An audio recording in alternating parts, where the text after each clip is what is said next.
Hi, um, I am a targeted individual. I am making this video because I hope that my gang stalkers will see it and that they will possibly keep it low with what they're doing to me because right now it's very, very intimidating. It's every day. It's every time I go outside. It's like I don't know how they know where I am at all times, but I can never escape them when I'm out in public. I can never be alone. Even if I walk out to a beach, and I walk several miles just to get to, a spot where I know nobody will come. I can sit there for maybe 5, 10 minutes and then suddenly, out of the blue, people will sit behind me and have conversations about personal matters in my life that, they couldn't possibly have known unless they are surveilling me or reading my mind. I don't know how they gather information about me, but I know that many strangers know things about me that they couldn't possibly know if they weren't, reading my mind or tapping my Wi-Fi connections or whatever they're doing. The things that are being done to me are, for example, gaslighting, strangers having conversations right beside me about very, very personal subjects. And it happens so many times now that it's not a coincidence. And the thing they like to do when they gaslight is to install doubts in me and make me fear something, Everybody, make mistakes and I made mine. And it's like they constantly point out my mistakes by having these very subliminal conversations, right beside me. But also they're always making me notice that it's me they're talking about, For example, they say my name really loud, and look at me, stare at me, um, and then pretend to be talking about somebody else, and when it happens like 4 or 5 times a day with strangers, that's not a coincidence. Another thing they do is really, it's something that you cannot go and blame a stranger for. It's very natural things, but it's like it happens every day so many times that I am completely 100% sure that they're doing it on purpose to piss me off. And one of the tactics is that they cough whenever I walk beside them, or they whistle at me, or they hum, a little melody. And the coughing and whistling thing, they're doing it a lot.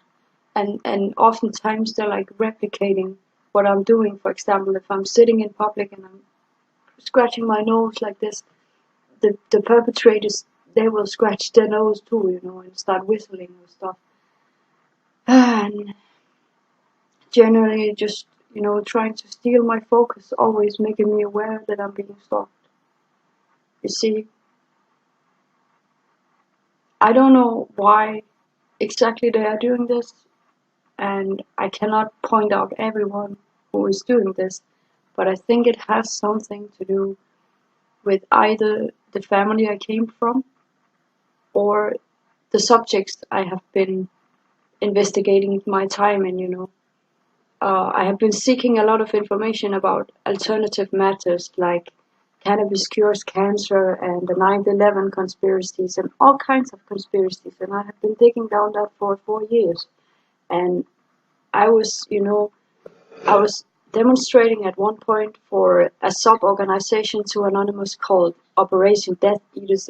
It's a very harsh name, but what they're doing is trying to expose and bring awareness to the subject that there are many people being trafficked all around the world every day. And me and a friend I had, we signed up for this event that Anonymous was having, through this sub-organization.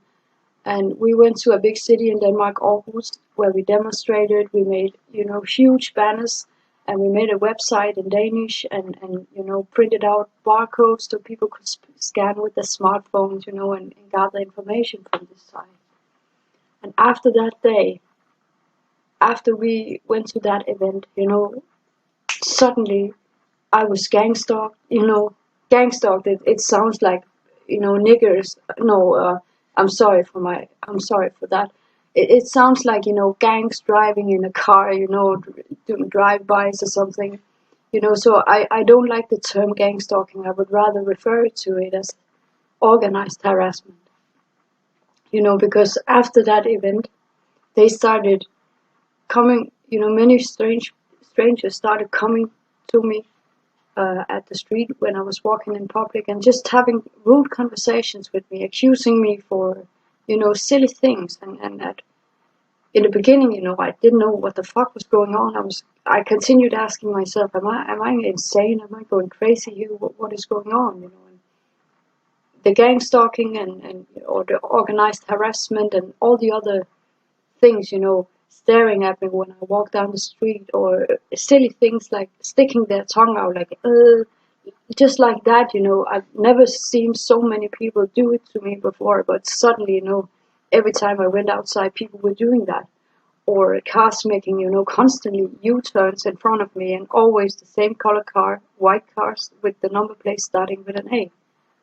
And it happens like so many times every time I went outside, and they were honking their horns also, so I couldn't possibly, look the other way. It was impossible for me to not notice that I was being stalked.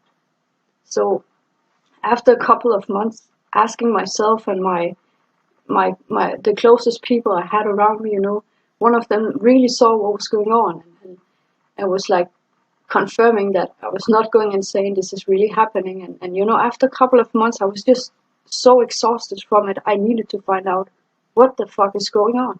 So I went in and typed on Google, like, strangers stalking me, many people following me, just, just random terms. And eventually I got to this targeted individual phenomenon. And I was shocked. Oh my God, because there was so freaking many similarities to what was going on in my life. It was like reading my own testimonies. And I was scared. Let me tell you that. I was almost scared to death. But at the same time, I felt secure because I was like, okay, at least I'm not going that crazy, it is really happening. After I found out, obviously the gang stalking, it didn't stop, but it broke a lot of my relationship with many people I had, because I couldn't keep up with them, and some of them were not very nice to me. Some of them looking back now, some of the closest I had, I know that they were perpetrators. And at one point, it broke me down so much that I had to leave an apartment I had. I will not expose anybody here, but one I was living with didn't pay his rent, and I had to move because I couldn't afford to live there myself, and the rent wasn't paid, so I had to move to a shelter home, like a home for homeless people, right? And I went there, and they were at the first weeks living there, everything went fine, but then new people moved in, and the stalking began again. Because when I moved into this homeless facility, all the attacks, it became very silent. At one point I thought they stopped doing it, but then after a couple of weeks, the attacks, they started again, and I was like so disappointed because I really hoped they'd stop. And new people moved into this shelter home, and funny thing is, this shelter home, I didn't live in the main facility. They put me in like this little house with 5-6 bedrooms, and in the beginning I got along with everybody in that house, but like after those couple of weeks, everybody in that house, they suddenly just got kicked out or moved to the main facility or something, and the new people coming in, they were all gang stalkers. It was like when I woke up in the morning, every time I made a sound, they would start coughing or whistling. And I tested this, by waking up, staying really, really silent for 15 minutes or something. And then when I got up, very silent, nobody could hear me. and put like a coffee cup on the table. Then, boom, the whistling started.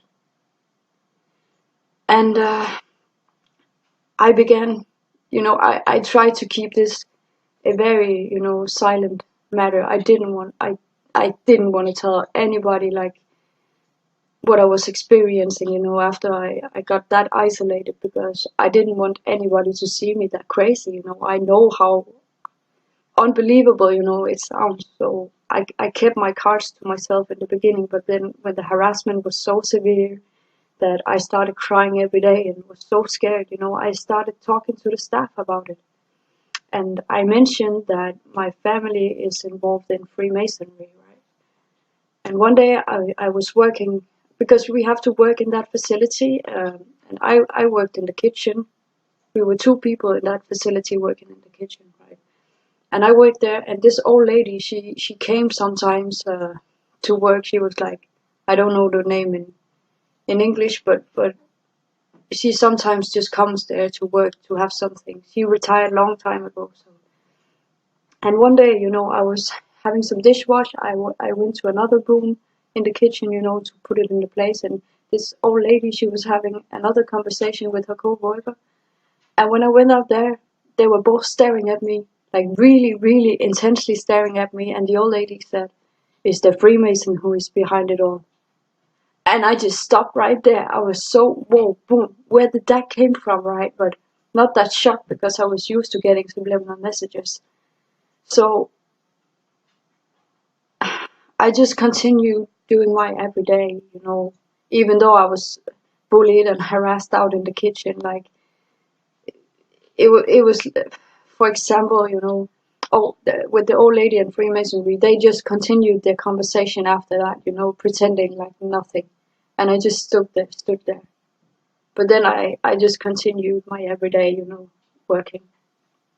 One of the tactics they did in the kitchen was, there was a window where I was doing the dishwash, and I was the only one standing there, and everybody else working in the kitchen, they were not close to this window, and they couldn't feel if I had that window open, and it was summertime, it was very hot. I was standing right next to a big, huge industrial washing machine, and it got hot in there, let me just tell you that. So I opened the window, but every time I would walk out of my little spot, that area from that window, they would rush in and close it again.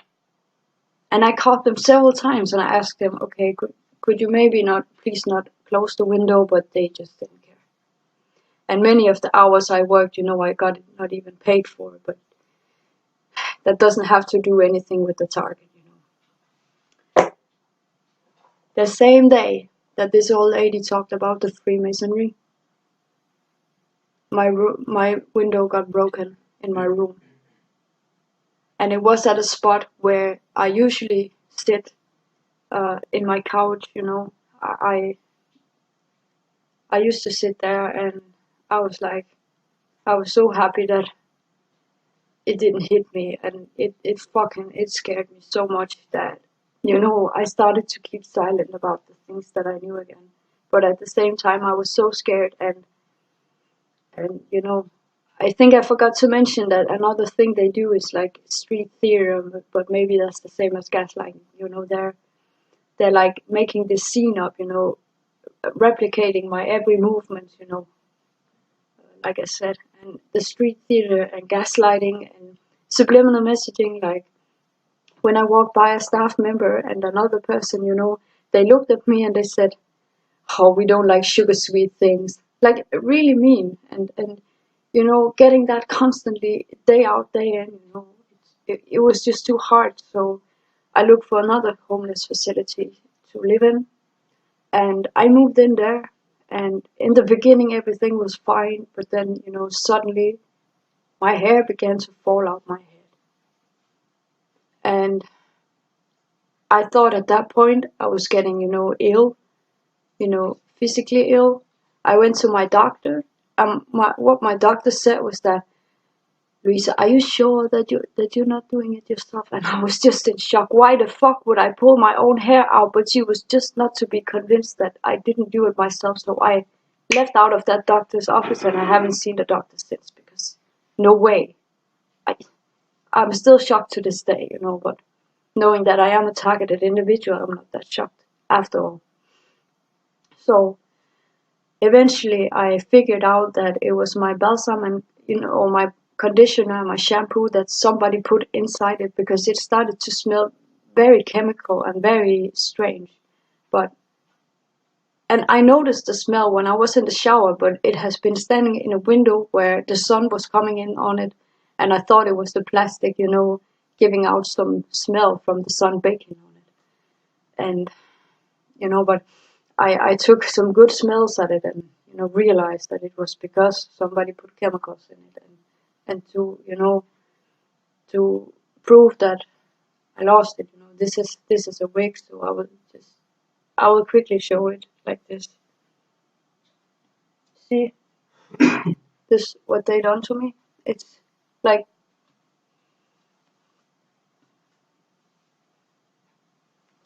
it's some months ago, so my hair, luckily, it's starting to come out again. I still have some bald spot, but that's just how it is. I cannot do anything about it.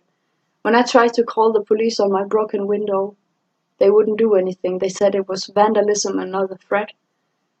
When I tried to, report this with my hair, they wouldn't do anything about it. They say, oh, we cannot do anything. So, yeah. It's been a while since they were really, hitting me hard, like making me lose my hair or breaking a window, but getting these waves, these attacks every day, just people whistling at you constantly all the time, and coughing and just doing all these attacks. It's torture. It's like some of the best ways maybe for me to describe is that if you get a paper cut, one paper cut, it doesn't hurt at all, But when you get 1,000 paper cuts, it starts to hurt, right? And for us targeted individuals, we get thousands of paper cut every day, almost like. And I don't know why yet I am a target. Was it because of the activism I was doing? Was it because of my whistleblowing of all the human trafficking? Or is it because my family is working where they are? Because I have read a lot of articles about why people are getting targeted, and everything is mentioned under the sun, So it's hard to get a straight answer, like, why are they doing this to us? I went from believing I was a chosen one to that I was a human experiment to that, this was reptilians, stalking you. And, I just simply don't know what the fuck to believe. I just know what is happening, but not the reason. And one of the reasons I believe my family is involved in this is because they are involved in Freemasonry. They work at United Nations. They work in CERN, CERN. They work in the taxpayer's office. They work in the medical industry and in the military. And that's why, from reading these articles and knowing what they can do with electronic harassment, and surveillance and that kind of, I can put some dots together by looking at some of my family members and also those who are not doing that well. There are many people in my family who is doing very well. And then there are the other side, who is not doing that well. And, they're kind of, I believe some of them are targets, but I don't think they would ever believe it, because it's so, it's only when you know something that you're not supposed to know about that you really get this target. Or if your credibility is so low that nobody would possibly believe you, then they can target you as well. So this video was, it was actually just meant to be maybe, exposing, giving my share of my targeted individual experience to possibly, they would stop doing it. Because I can say one thing for sure, from now on I'm going to record every time I'm going out and I'm in danger of meeting these gang stalkers. I will start filming those bastards. And hopefully they will lay low with what they're doing to me, so I can breathe maybe when I'm outside, right? And it's also, you know, a testimony, because to just make the odds of this getting exposed bigger, because the more people we are getting this story, our story out there, you know, the more, you know, people will maybe start believing us. So if you're sitting out there as a targeted individual, you know, please don't hesitate to get your story out. It has taken me 1.5 years now to get the courage, the balls to do this. It's very strange for me to sit here and make this video and talk about this, and knowing I'm going to put it out there, it scares me a lot, you know. But at this point, what do I have to lose? I lost all my family, you know, I lost my friends, I lost my credibility, you know. I'm never gonna have a proper job, you know, because I can't stand the bullying, so I will always quit it, you know, maybe, you know. So please, if you are a target, you know, and you're hesitating to put your story out there, you know, if you have nothing to lose, then do it. Do it for yourself and do it for the other targets, you know, because we share maybe a responsibility to help each other, you know. And I cannot give answers to anybody why they are targets, but I have some good advice on how to desensitize yourself. I'm not there yet where I can completely block it out, but I have some good methods, you know, some tools that I use to make my mind not think about it all the time. And if you are a target and you're way ahead of me, because many of you really are, I'm so proud that many of you have, you know, done this before me, you know, giving advice on how to survive, because even though we have to expose this, it's very important that we also learn how to cope with this and how to survive. I would say the most important thing about all of this phenomenon right now is that we care for ourselves and about each other to really be able to get through this, you know.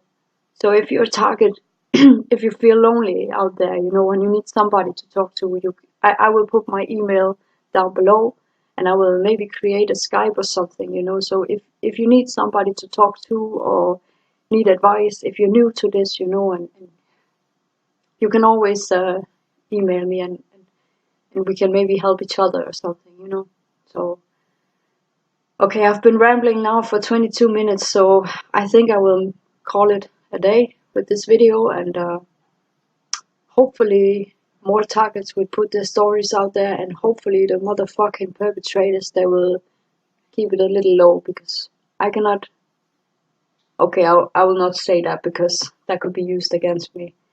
You know, targets, you know, sometimes you want to do really bad stuff to these perpetrators. They piss you off so much that, you know, you would go to jail just to get some revenge. But please don't do that. Don't react. Act instead. Because reactions is exactly what they want. They want you to be in that low frequency, you know, energy, negative state of mind. They really want you there. So the best revenge you can get is to just smile and just whatever, you know. Okay, you're an evil person, right? I'm a good person. I know who I am. Okay, I know it's easier said than done. I react as well, but for yourself, you know, please see if you can try not being so harsh, because it will hit you in the end. Okay, that was enough for now. Thank you for listening and seeing this, you know, if you are. Have a really nice day, and if you're a perpetrator, take a good look in the mirror and ask yourself, is it worth destroying another person's life for the purpose you're doing it for? Right. Okay, you will see more from me. Good. Bye.